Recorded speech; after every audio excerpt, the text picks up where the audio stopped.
राधे राधे। आशा करती हूँ कि आप सभी लोग खुश होंगे, स्वस्थ होंगे, मस्त होंगे। आप सभी लोगों को नवरात्र की हार्दिक शुभकामनाएं। नवरात्र का समय चल रहा है। इस समय के किए हुए पूजा और जो भी गुप्त रूप से किया गया मंत्र जाप सिद्धि और माता रानी की जो शक्ति है 10 महाविद्या, उसकी कथा को सुनना अथवा पढ़ना यह भी बड़े ही गुप्त तरीके से करनी चाहिए। इससे माता रानी की असीम कृपा की प्राप्ति होती है।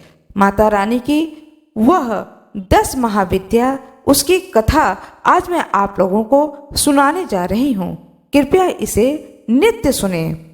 माँ भगवती, माँ दुर्गा जो हैं वह विद्याओं को देती हैं। जैसा कि सुंदरकांड में लिखा हुआ है, अष्ट सिद्ध नवनिधि के दाता असवर दीन जानकी माता। माता जानकी ने हनुमान जी को अष्ट सिद्धि दी। वह अष्ट सिद्धियां ही 10 महाविद्या के नाम से इस पृथ्वी लोक पर जानी जाती हैं।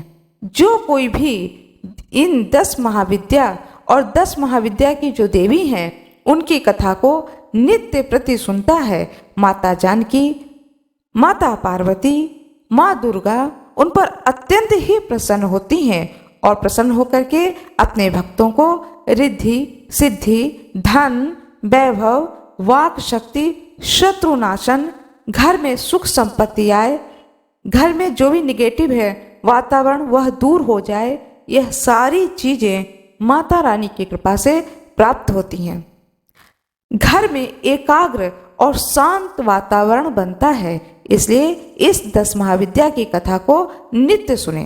कृपया कमेंट बॉक्स में जय माता दी अवश्य ही लिखते हैं। आइए सुनते हैं 10 महाविद्या की कथा को।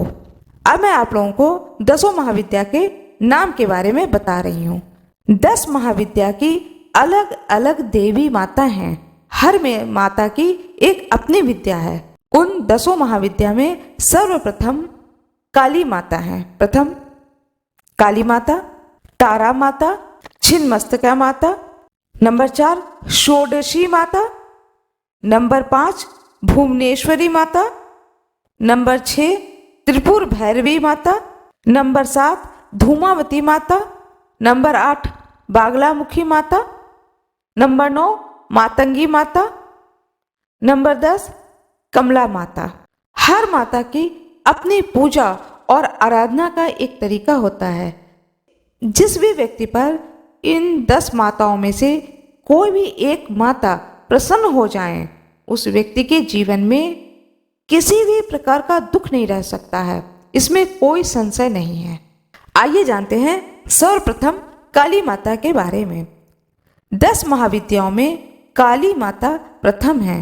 महाभागवत के अनुसार महाकाली ही मुख्य हैं और उन्हीं के उग्र और सौम्य 2 रूपों में अनेक रूप धारण करने वाली 10 महाविद्याएं हैं। विद्यापति भगवान शिव की शक्तियां ये महाविद्याएं अनंत सिद्धियां प्रदान करने में समर्थ हैं। दार्शनिक दृष्टि से भी अर्थात उनकी विद्यामय विभूतियां ही महाविद्याएं हैं।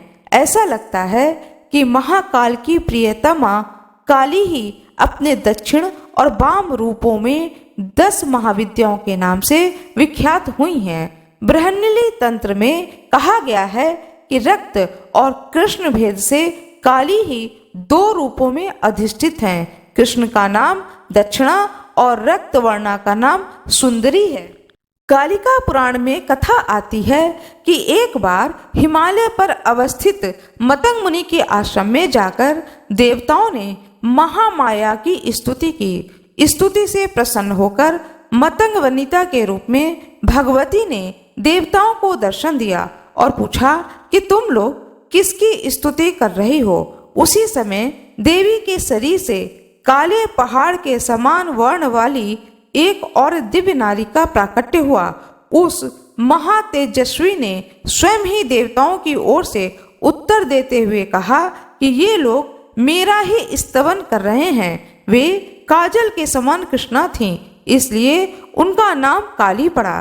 दुर्गा सप्तशती के अनुसार एक बार शुंभ निशुंभ के अत्याचारों से व्यथित होकर देवताओं ने हिमालय पर जाकर देवी सूक्त से देवी की स्तुति की। तब गौरी के देह से कौशिकी का प्राकट्य हुआ।